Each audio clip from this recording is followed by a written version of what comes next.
Welcome to the Politics of Everything. I'm Amber Daines, your host and podcast producer. This is a half hour of power, a podcast dropping every week where I unpack the politics of everything, from money to motherhood, nutrition to narcissism, startups to secularism, the environment, equality, and much, much more. Our guests are seasoned in the field or topic of their choice, even if you've not heard of them yet. This is a non-partisan show. So while I love exploring varied views and get a buzz from a healthy debate of ideas, this is not a purely blue, white, green program. Please subscribe, tune in and enjoy the politics of everything. Many people enjoy, for example, multiplayer games and virtual worlds, and learning how to stay safe online is a big deal. It could be anything from gaming to gambling. And of course, screen time has become part of BAU in work and in our social lives. Smartphones are life, as my teen says. And one review I read comparing children's screen time before and during the COVID-19 pandemic shows children's screen time spiked by a whopping 52% between 2020 and 2022, which doesn't really surprise me, having lived through the homeschooling period. My guest today, Jocelyn Brewer, is a Sydney-based psychologist with a special interest in the psychology of technology and staying human in a digitally saturated world. Jocelyn has previously been a high school social sciences teacher and school counsellor, working across New South Wales public schools between 2003 and 2021. Her psychology thesis explored the impacts of increasing access to internet-enabled laptops on a cohort of grade 10 boys and the emerging area of problematic internet use. PIU apparently is the short version of that, colloquially known as internet addiction. She created Digital Nutrition in 2013 as a positive framework for addressing digital wellbeing issues and our love-hate relationship with technology, and in 2021 completed a master's in cyber psychology at Sydney Uni. In addition to her small psychology practice where she works with adolescents and adults, Jocelyn is a sought-after speaker, educator and media commentator on issues relating to cyber psychology, digital wellbeing and mental health, and I warmly welcome her to the Politics of Everything. Hey Amber, thank you for having me. Podcasting remotely can be challenging, but it doesn't have to be. Since day one of the Politics of Everything, I have relied on Zencastr's all-in-one solution to make the process quick and painless, the way it should be for those of us who just love great content and want to get our ideas out into the world. If you know me, I'm obsessed with quality in terms of my guests, my sound, and everything about my show has to be great the first time. I'm time poor. It's so easy to use Zencastr. I'm not tech savvy and you don't need to be either. There's nothing to download. Just click on the link and off we go. Zencastr is all about making your podcasting experience easy, and with everything from local recording to automatic post-productions now in their toolkit, you don't have to leave your browser to get that episode done, and done fast. I have a special offer for you, and hopefully you can experience what I have with Zencastr. Go to zencastr.com/pricing and use my VIP code, the Politics of Everything, all lowercase in one word, to get 30% off your first 3 months of Zencastr Professional. How good is that? I want you to have the same easy experiences I do for all my podcasting and content needs. It's time to share your story. This is a big topic, and I suppose I'd love to find out before we get into it what you thought you'd do as a kid. Did you always think that you would be like in some sort of teaching role, or did you sort of think something else would be your bag, if you like? Yeah, look, I wanted to be a vet. I spent year 10 and 11 work experience at the zoo. I was at the CSIRO doing stuff with animals. And then I worked out I needed 97 as an ATAR, or back then a TER, and I went, oh, I'm not that smart. And probably what I thought was, I'm actually not interested in working that hard. Yeah. Having said, I wouldn't say you're not smart. There's a few creds there that tell me that you are. Yeah. But, I mean, interesting as a 16-year-old, like I didn't think that I could do that. And I really gave up on myself in the moment. I share this story quite a lot with the young people that I work with. Yeah. And then I point to the 5 degrees that are on the wall in my office and say, the ATAR really is just a number. Totally. The internet didn't really exist. When I did my HSC in 1995, there was one computer in our library that really didn't, it went onto the internet, but no one was there yet. It was a bunch of nerds putting, chat posts up. Oh, I know. I did my first degree at University of Technology in the 90s. And yeah, like the information superhighway was such a Mm. novel concept that none of us really got it. Like we just all sat there. I was doing journalism and I was like, Mhm. what is this thing? It was so foreign to us. Yeah. And then by the time, I was teaching, I was also on MySpace and I was getting my first iPod, which I remember I was at Sydney Boys High and I gave it to the school captain at the time and he took it home and put all of his torrented music onto my iPod. And this was Did such you an love it? exciting, yes.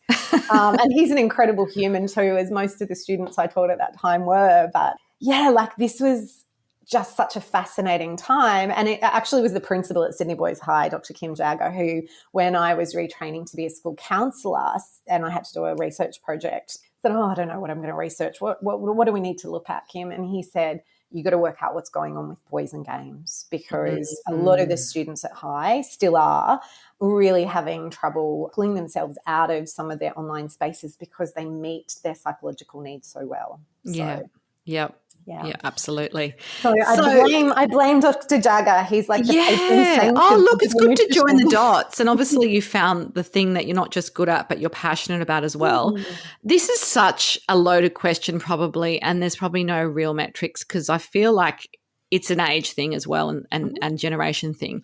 But how much screen time is considered generally okay? It's probably like sleep. Some people need 5 hours, some people need 8. Mm-hmm. Is it kind of staged by age and developmental level? And what's reasonable for both us as adults and also our kids? Because let's face it, everyone's kind of addicted to that little computer in our handbags. Yeah, what's your thoughts on this? Yeah, well, I've spent probably the last 10 years arguing that how much screen time is enough screen time or too much is actually the completely wrong question. So while we all have 24 hours in the day, and yes, some celebrities and some, more affluent people have more access to different resources to do more or different things with that time. We don't want to get too caught up with how many minutes, because it's really about the content that we're consuming. I would argue that's interesting. Yeah, I would argue that actually, any minutes of really abhorrent, pornographic, really gross material is too many minutes. But if your young person in the middle of a pandemic is using technology to learn, to connect, to try and have some fun in a really kind of dark time, then can we, limit that? How do we quantify that? So the content and the context is really the better question to ask about our screen-based media use, which is the more fancy word for what we kind of lump in as screen time. That's become the kind of catch-all for how we use screens. But the time factor, it's kind of like counting calories without actually looking at the virtual vitamins. So if we just said, how many calories did you eat today? And we didn't say, well, how much of that was protein? How much of that was green veggies? How much of that was, good carbs? Then we'd actually be missing the point. Yeah. So, and again, there's a really great question there. Why don't adults have screen time limits? Because the limits that are put in place, and we still have them around, they're 2 hours a day for kids between 5 and 17, have been virtually impossible for probably 10 years at this point. And I think it's a lot about the fact of how much we rely on the technology now. Like it's not something where even at my kids' school, and I've got a child in primary school, a child in high school, they're the one independent school. And I do find it's like that everything is on the iPad. They don't barely learn to the pen and paper is not a thing, if you know what I mean. And so it's really hard. To be a thing, yeah, because at the moment the HSC in New South Wales is handwritten still. We haven't moved and made it jump onto typing up your legal studies essay for right. Yeah, there is that divide, of course. So, and look, it's a really hard one, I suppose, also because a lot of kids get to an age where they're not necessarily telling you how much time they're online as well. Well, no, and as humans, we're really crap at estimating the amount of time we do things for. And this is why some of the screen time research that we see is actually really bad research, because it asks the young person, how many hours did you do this thing for? And I don't know about you, but I'm really bad at estimating how long I spent, writing a newsletter or whatever. Unless it's like a time thing, like a spin class where I know it's 45 minutes. Right. And time is elastic. Exactly, right? The instructor's in charge of telling you when it's 45 minutes. Me as the therapist, I have clocks all around my room so I can keep track of when that session needs to wind up. So I guess the thing about time online is really about what it's displacing. So I see our screen use really needs to sit in the gaps of what's left over when we've slept well, we've done enough exercise, we've completed the responsibilities that are aligned to our family's values. Now, that in my household, that's put your pajamas under your pillow, feed the rabbit, and make sure your shoes aren't, left out for me to fall over. So when, let's face it, that takes about 3 minutes.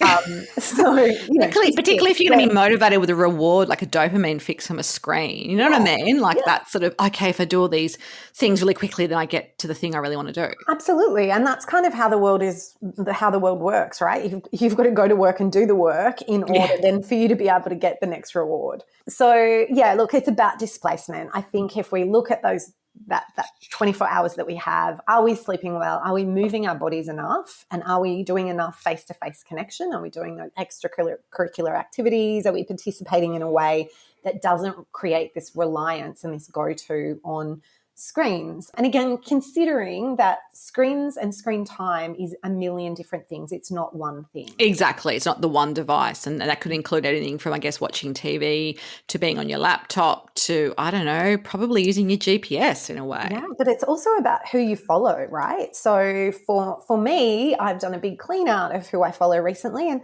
I was following 2 guys who whippersnipper lawns. And I'm like, Was that a pandemic thing? Like that it's like watching paint dry, surely.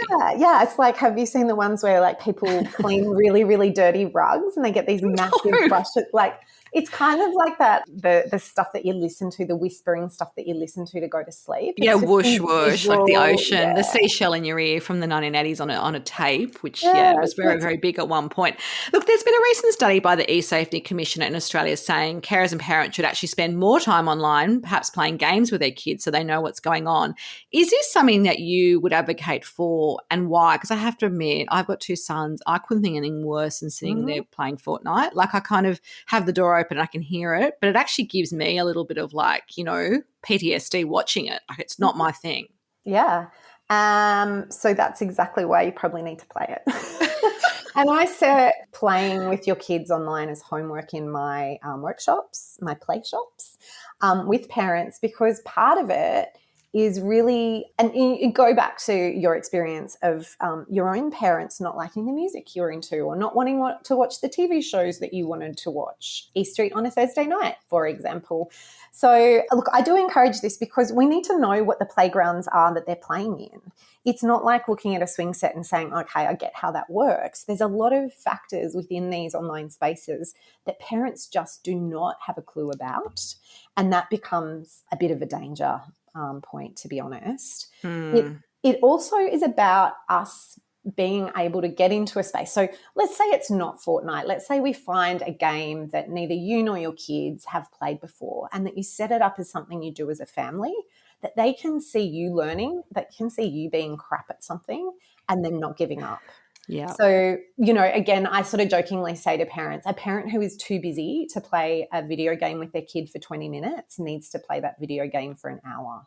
Because what you're missing with connection to your kids, the conversation, really, if you're not pretending to be interested, at least in it would be pretending. It would totally be pretending. You would have to, right? If you're not pretending to be interested in what's happening in Fortnite, they are not going to come to you with what's happening in real life when the proverbial's hitting the fan. Yeah. Because you're not interested in the little stuff, so why would they tell you the big stuff? Which is funny because we do, I think, trivialize gaming in a way. That's sort of not important, or it's just something fun they do, and it's not like doing an activity as a family, like going to the zoo or bungee jumping, but I guess as generations have moved into what they define as fun and recreation, that's kind of part of it, right? Screen time is core to that as well. So we have to be really careful of invalidating young people's interests, and we do that all the time, generation after generation, and then we wonder why they won't come and talk to us, because we've literally told them that we think the stuff that they do is crap.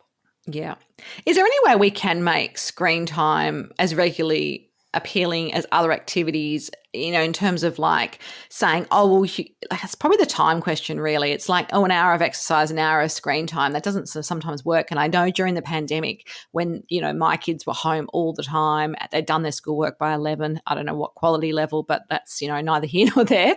And then there'd just be online chatting to friends because it was social. And then there'd be gaming for like hours and hours. You'd say you've been on for 2 hours and they'd be like, I've been on 20 minutes. Mm-hmm. Yeah. So how do we actually make sure that, these activities that we're doing online are enjoyable, but they're also balanced time-wise? I mean, it feels like it's a little bit of a bank thing where you kind of have to have some other activities. You can't just do 5 minutes of exercise and come back. Because, we could do the walk when we walk in our local community, but they'd be rushing to get back to actually go back on the screen. And it's like, but you've been on that thing for hours and this is like 15 minutes. Yeah.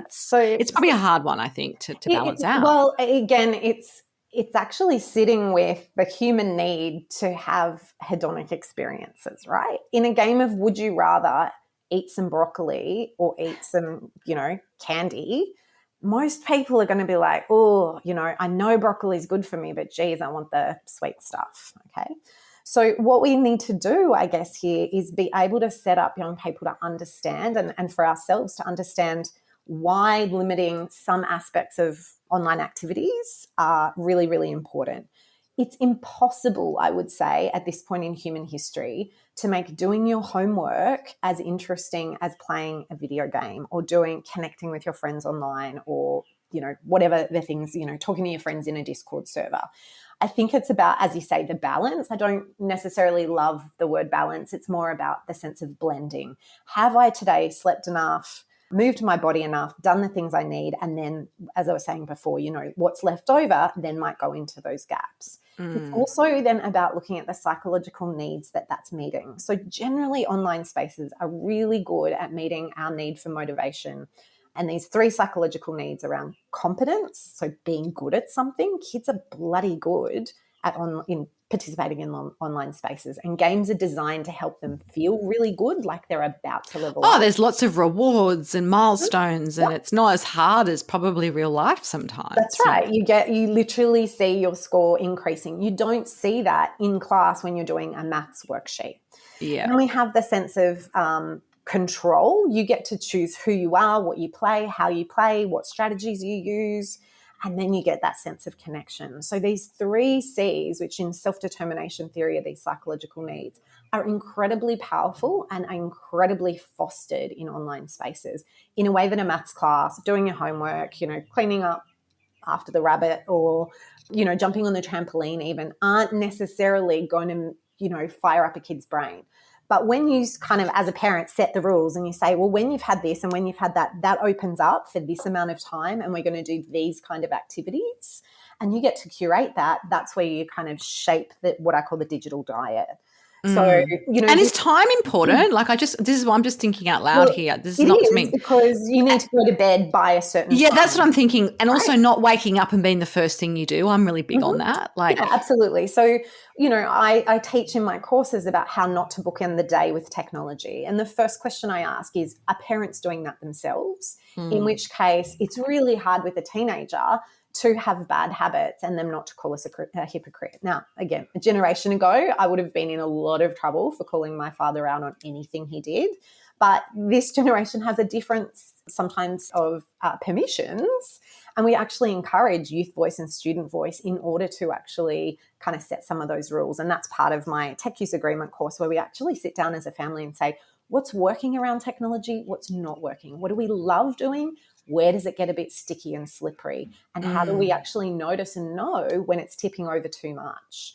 Because often we're not trained to just notice the cues. And you might notice yourself when you I know it myself. I've just got to shut everything down and walk away. I get agitated. I actually get it's almost like restless leg syndrome or something in my whole body. Like I'm so agitated by being in front of a screen. I just can't do it. It's an actual thing. It's cognitive overload. So we have cognitive load theory, and we know, and every teacher who comes through teaching college basically learns about how much information you can pack into a brain at different levels over the course of, a 45-minute lesson. And we literally are, ancient creatures. Our brain has not been really updated for 30 to 40,000 years, yet we are consuming godlike technology and huge amounts of information. So we're just expecting too much out of a really old operating system, like, playing the new version of Fortnite on a Commodore 64. There's a whole generation going, what is she talking about? But I know what you're talking about. Yeah. So there you go. That's going to definitely age me. Do you find in your psychology work that adults who don't rely on devices to dictate their day, to stay connected, to communicate, are better off mentally or otherwise than, say, younger generations, where it's almost the digital native thing where there's no way that they would do it any other way. It's all on messages or like Snapchat, or like they don't really even pick up the phone. Like the phone's not for phone calls. It's just an interesting thing. So do you find that it's is it better, or is it more centered? Are you like, I don't know. It's a hard one because I feel like part of it's like we need to move with the times as well. Yeah, we don't have the research on that. So I really couldn't say. I think, adults, older millennials, I think of myself as an elder millennial. We are a bit in the sandwich where we're using, technologies like Facebook, which turned 20 this month. I'm Gen X, so I feel even older than you. Well, and I actually, technically, I'm Gen X, but I like to think of myself as an elder millennial. Do you feel cooler? I think I'm pretty, it's interesting. The generational thing is weird, but I do feel it. I do know in my business with younger staff, there's just things which I'm not even that interested in having every app and all things. I just need the things I need to know. That's the nature of generational change, right? It's not necessarily the technology. Well, it is the technology, because in every generation there's technological change. In this case, it's just digital technologies and Web 2.0.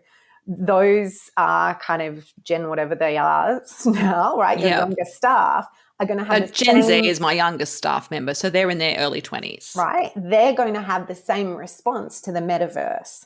And Douglas Adams sort of talks about the idea that any technology that's created after you're 35 is just against the natural order of things. Oh, my goodness, it's so true. Right? Why is that? Yeah. And, well, it's because we're setting even though we're living longer, though, too. Like, there's part of me that goes, but that feels like a really ancient way to look at your life, you know what I mean? Because our life expectancy is longer, and we're going to be... Our life expectancy is longer, but the generation that's born today is the first generation in several to have a lower life expectancy than us, because which is a bit frightening. They're more sedentary. They eat more crap food. Oh, yeah, processed food. Get our shit together with managing vapes and some of the other lifestyle issues. We've got generations of people who are not going to have the life expectancy that you and I, and even my grandmother, who, all my grandmothers lived into. They're well into even though they survived world wars and had dripping on their potatoes and all the things that exactly, right? Yeah. So interesting. I think we have to look holistically at how society and our cultures have changed, not the fact that, a person who made a social media platform who's now a trillionaire has shaped our lives. That is one piece of a really complex puzzle. It is, and it's really easy to lay blame on Mark Zuckerberg or to the things that he's created. Or even the smartphone. I remember, the late Steve Jobs, he didn't want his kids having them because he knew the iPhone was so addictive. There was a whole thing about that. That's the kind of narrative and the mythology that you hear about that. And we hear, I'm sure they all had them. They probably had everything, like, a pony and everything. Yeah, exactly, right? So Silicon Valley executives, I don't let my kids have too much screen time. No, because you have a nanny to actually support your kids go to 17 different and do 18 craft activities, which, make my skin crawl. It comes back to, like, we're talking about privilege. Massive digital divides and privilege and different resources that we have to, chop up the 24 hours that we all get in the day. So some of those narratives do drive me a bit crazy, because I think we need a much more critical lens over some of those things, over some of the things that we see in memes on online spaces, that we're scrolling through, especially as we head into an election year in possibly Australia. We might have a federal election in 2024, but certainly the US in November. Absolutely. We need to get much better at being able to spot not just misinformation, but disinformation and malinformation, and being really, really media literate.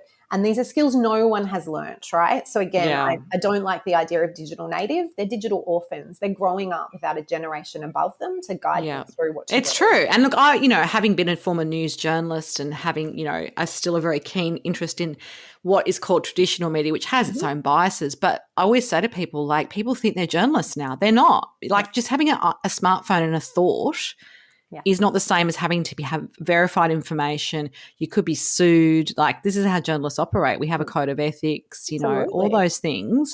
But everyone sort of blurs those lines, and like influencers are not the same as journalists. I try and tell that to my kids as well when they're like, oh, this person who's famous is speaking truth. It's like, well, are they? Yeah, and it's a really big issue that, I am building a course this year called The Intentional Influencer. I might even change it to The Ethical Influencer, because these people end up with incredible power. They generally want to do good, but they haven't been trained in it, right? And so when you know better, you do better. And while, we could have a whole podcast about, journalistic standards and ethics within that and who owns our media in Australia and things, that's all part of what ends up being in this kind of screen time lump, because it's what we're consuming. It's not the phone, it's not the platform, it's the pieces of information that are going into our brain that we're trying to quickly make sense out of and decode when we're doing that at scale. So, you like this statistic that this was a decade ago, we were consuming the equivalent of 174 newspapers worth of information in a day. Oh my goodness. Okay. Now, as I said before, our brains are not designed for that. Our brains are designed to look at a horizon, to check for threat on that horizon, and to hunt and gather for things close to our feet. We are living lives that are absolutely not congruent with what our operating system is. So we've got to be really careful, I think, at this point. It's a tipping point, I reckon. Yeah, it's coming. absolutely. It's here probably already. Even things like defollowing people is a good thing, because it's just too much. That mute button. I exercised the mute button for 30 days in a mother's group in January, and I had a really great January. I was thinking, why do I feel so? Oh, yeah, just get rid of that, I reckon. If you don't miss it, it's like when you clean out your wardrobe, and you go, oh, but I really loved that dress 5 years ago. It's like, when it's gone, you never think about it again, I promise you. Exactly. This will be an interesting question for you, and it is a question I ask all my guests this year, is your number one business tool or hack, not the smartphone, and how it's helping you in business or life. Yeah, so there are no hacks in life. There are only, habits. I think hack leads us to the idea that there's a silver bullet. Mm-hmm. So again, one of the words I don't really love is hack, because it leads us to that kind of, there's a quick fix. Shortcut. Yeah. I would say nothing worth doing is going to happen quickly. Sure, there's little things that you can tweak, but sleep is really the number one. Oh, there you go. That's a novel answer. I've had everything other than that been said to me so far. So getting your 8 hours, for me it's 7.5. Having the research basically says get up at the same time every day, regardless of. Oh, I do that. But that's also a getting older thing. I can't sleep in. Yeah. I cannot. Yeah. So that's your neurobiology, right?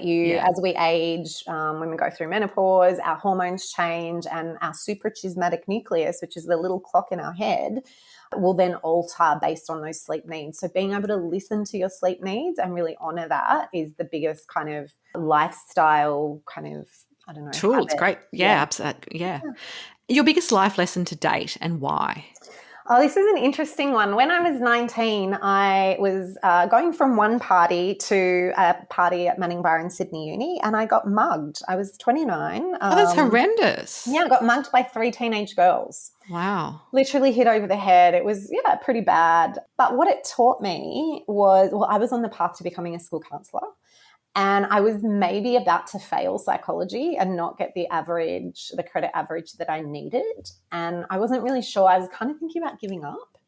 And these girls kind of attacking me was the hit over the head I needed to pick up my socks, get my psych degree, and become a school counsellor to have impact on young people who thought that was a good idea and probably just didn't have anything better to do on a Saturday night than rob me. But at the time, my Nokia flip phone, which I did get back, there's even a video of me and my friend in the Newtown police station talking, filmed in the most grainy video ever, going, we're sitting here, I've got a black eye, I've lost my bag. Oh dear. Yeah, so turning a situation like that, which I grew up in the western suburbs of Sydney, so I was always on the night rider home. I never had Incident. an incident until I was 29, and it was young people, and it was my wake-up call to continuing to work with young people. And how did you define your version of success? By not setting an alarm. I don't have an alarm. My kid's my alarm. Talking about sleep, come on. Or do you just wake up? I kind of just wake up. I usually wake up because she's waking me up. Fair enough. But I mean, my success to me is being able to design my life to the degree that I don't have to wake up by a certain time, get my kid out the door, do whatever. I mean, we've only ever been late to school once in 2 years. So, yeah, there's a natural rhythm to our family, but I'm not the sort of person who wakes up at 5 o'clock and, meditates on the sunrise and has some kind of miracle interaction with the universe first thing. Yeah. There's still time. Yeah. I mean, I'm not, like people who that works for, that's great. I am not one of those people. So for me, it's just that ability to have a slow life. It's not about how much can I cram in, or I don't know, some of the other metrics of success. Checklists and stuff. Yeah, women in business and women entrepreneurs often, I find, and part of what I tune out from in my own social media feeds is that kind of real girl bossy stuff and hustle culture. I think that's done. I think we're done with that. I don't know. I see it popping up in other. See, I must have muted it all and defollowed. So, I feel like that's so 10 years ago, and I think the world, particularly after the pandemic, changed its way of operating. I think it shape shifts a lot, that people know that it needs to change, but it pops up in these other kind of icky ways that I see and I interpret. Yeah, I mean, if it's not for you, I reckon just keep walking. Yeah, that's what I always say to my kids as well. Yeah. A final message for us today on the politics of screen time. We need to really be conscious consumers. We need to switch on the most complex technology on the planet, which is under our skull, and remember that we have agency over how we spend our time, that how we spend our time, it's a non-renewable resource. You only get one go at today. Yes, you have tomorrow and blah, blah, blah. But your agency really is what's going to help you navigate towards those metrics of success you have. So, yeah, our mental health is far more complex than a smartphone. Yeah, I agree. And I think this conversation has really shone a light in a few areas where everyone can pay more attention. So thank you so much for your time, Jocelyn. Until next time, do take care. Thanks so much for listening today. If you've enjoyed the politics of everything, I thrive on your feedback. So please add a short review and share the podcast with your network through Apple, Spotify, and all the usual suspects. I'm always on the hunt for new and diverse guests, so if you or someone you know has a fresh idea you're busting to get out there, please email me at amber@amberdanes.com and my crew will get back to you very soon.